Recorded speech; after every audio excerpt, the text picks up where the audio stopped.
कि अगर आपका सेलिंग प्राइस बड़ा है कॉस्ट प्राइस से तो आप उसको जी। क्या बोलेंगे, प्रॉफिट बोलेंगे। अगर आपका सेलिंग प्राइस है कॉस्ट प्राइस से छोटा तो आप उसको लॉस बोलेंगे। This is the mathematical term में अगर हम बात करें, है ना। तो जैसे एक प्रोडक्ट है उसका प्राइस एक्स है, अगर आप उससे ऊपर बेचते हैं तो आप पैसा कमाएंगे, अगर आप नीचे में बेचते हैं तो घाटा होगा, आपको नुकसान होगा, लॉस होगा। बट अब हम इसको मैथमेटिकल टर्म्स में समझेंगे, मैथमेटिकल टर्म्स में इसको पढ़ेंगे, ठीक है। तो प्रॉफिट का तो आपको पता चल गया कि दो चीज़ें हैं, सेलिंग प्राइस वो प्राइस है जिसमें आप चीज़ों को सेल कर रहे हैं। कॉस्ट प्राइस वो प्राइस है जिसमें आप जो चीज़ें मतलब अगर आपने खरीदी हैं तो वो आपको ओवरऑल कितने का पड़ रही है, सारा कुछ मिला के, ठीक है, आपको कितने का जो है वो प्राइस आपको पड़ता है, तो वो होता है कॉस्ट प्राइस, ठीक है। तो अब यहाँ पर प्रॉफिट की बात है। प्रॉफिट क्या होता है आपका, जब आप सेलिंग प्राइस को कॉस्ट प्राइस से माइनस करते हैं। वहीं लॉस की बात करें तो लॉस क्या होता है, जब आप कॉस्ट प्राइस को सेलिंग प्राइस से माइनस करते हैं, ठीक है। बात आती है कि जब आपसे यही प्रॉफिट पूछा जाता है कि कितना परसेंट है, या फिर यही लॉस पूछा जाता है कि कितना परसेंट है, कि आपको कितने परसेंट का प्रॉफिट हुआ है और कितने परसेंट का जो है वो आपको लॉस हुआ है। तो अगर यही चीज आपसे पूछी जाए तब हमने क्या करना है। तो अगर आपसे पूछा जाता है कि व्हाट इज प्रॉफिट परसेंट, ठीक है। अब देखो हमने परसेंटेज वाले चैप्टर में पढ़ा था कॉन्सेप्ट नेट परसेंटेज चेंज, और मैंने कहा था ये अलग अलग चैप्टर्स में यूज होगा। सेम वही यहाँ पर यूज होगा प्रॉफिट वाले में। अब प्रॉफिट परसेंट में जब हम करेंगे तो मतलब हमने प्रॉफिट को परसेंटेज में बताना है, कि जैसे आपने बोला कि 100 रुपए की चीज खरीद के आपने 120 की बेची और आपको 20 रुपए का प्रॉफिट हुआ, तो ये 20 रुपए कितने परसेंट है, कि कितने परसेंट का आपको प्रॉफिट हुआ, तो उसको हम बोलते हैं प्रॉफिट परसेंट या फिर गेन परसेंट। तो कहीं पर आपको प्रॉफिट परसेंट लिखा होगा, कहीं पर आपको गेन परसेंट लिखा होगा, ठीक है। तो अब अगर हम बात करें प्रॉफिट परसेंट या फिर गेन परसेंट की, तो वो क्या होती है आपकी, that is equals to profit upon cost price into 100। अब ये प्रॉफिट क्या है, प्रॉफिट है आपका selling price minus cost price by cost price into 100। मतलब यहाँ पे जो आपने नेट परसेंटेज चेंज पढ़ा था, final value minus initial value by initial value into 100, वही सेम कॉन्सेप्ट यहाँ पर यूज हो रहा है, बट नाम बदल दिया, ठीक है। वहां पे ऊपर आप फाइनल वैल्यू इनिशियल वैल्यू पढ़ते थे, यहाँ पर आप सेलिंग प्राइस कॉस्ट प्राइस पढ़ रहे हैं, ठीक है। तो ये चीज़ जो है इस तरह से आप क्या निकालते हैं, प्रॉफिट परसेंट निकालते हैं, ठीक है।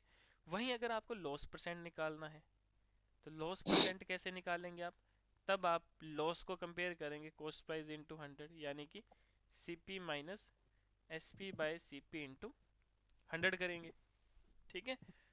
तो इस तरह से जो है वो आपका क्या निकलता है, लॉस परसेंट निकलता है। डन। अगर ये किसी को नहीं समझ आया कुछ भी, चाहे स्टार्टिंग से ही नहीं लगा पता, तो मेरे से पूछ लो, मैं आपको दोबारा से ही एक्सप्लेन कर दूंगा। किसी भी बच्चे को अगर ये चीज़ में थोड़ा सा भी डाउट है, क्योंकि देखो डाउट लेकर हम आगे चलेंगे तो क्वेश्चंस नहीं होंगे। तो अगर आपको लगता है कि अभी आपको स्टार्टिंग में ही कोई डाउट आ रहा है तो मेरे से पूछो।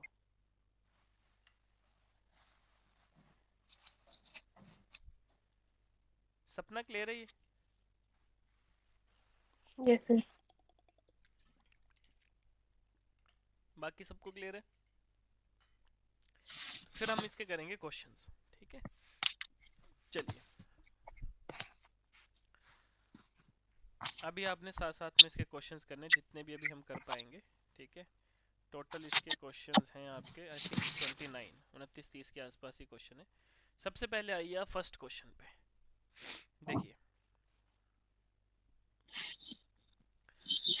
फर्स्ट क्वेश्चन है आपका, Anita purchased a bicycle at a cost of rupees 3200.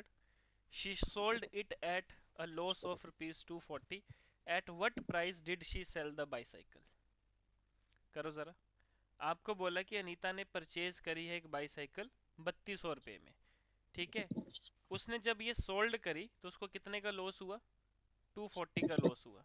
तो मतलब आपने क्या निकालना है, सेलिंग प्राइस। तो सिंपल क्वेश्चन है, लॉस है, लॉस का फॉर्मूला लगा दो। लॉस इक्वल टू क्या होता है, सीपी माइनस एसपी। क्या आंसर आएगा इसका,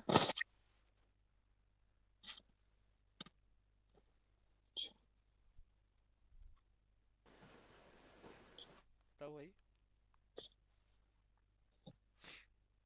2960। Yes sir.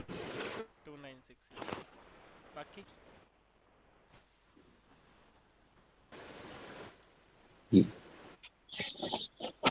2960 ही सर। 2960। सपना किया आपने?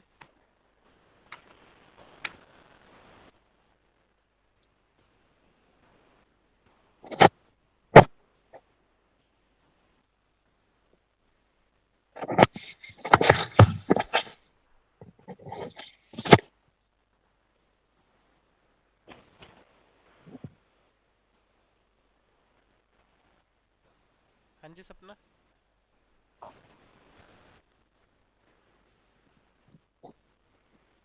कंचना आपका हो गया? यस हुआ।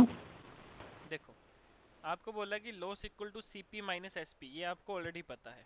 लॉस की वैल्यू कितनी दी है? 240, तो आप यहाँ पे लिख दो 240 is equal to cost price आपको गिवन है कितने की पड़ी है आपको? 3200 रुपये की, तो 3200 आ जाएगा माइनस एस पी।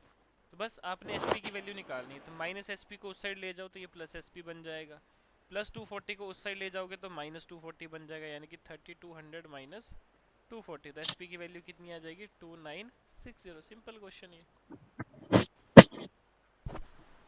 सपना क्लियर है ये क्वेश्चन? हुआ? Yes sir. देखो नहीं होता है, कुछ भी डाउट आता है पूछ लो, बेझिझक पूछ लो, ठीक है? डरने की बात नहीं, घबराने की बात नहीं है। सीखने आए हो यहाँ पे तो 10 बार पूछोगे तो 10 बार बताऊंगा मैं, बट आपको पूछना पड़ेगा, ठीक है? चलो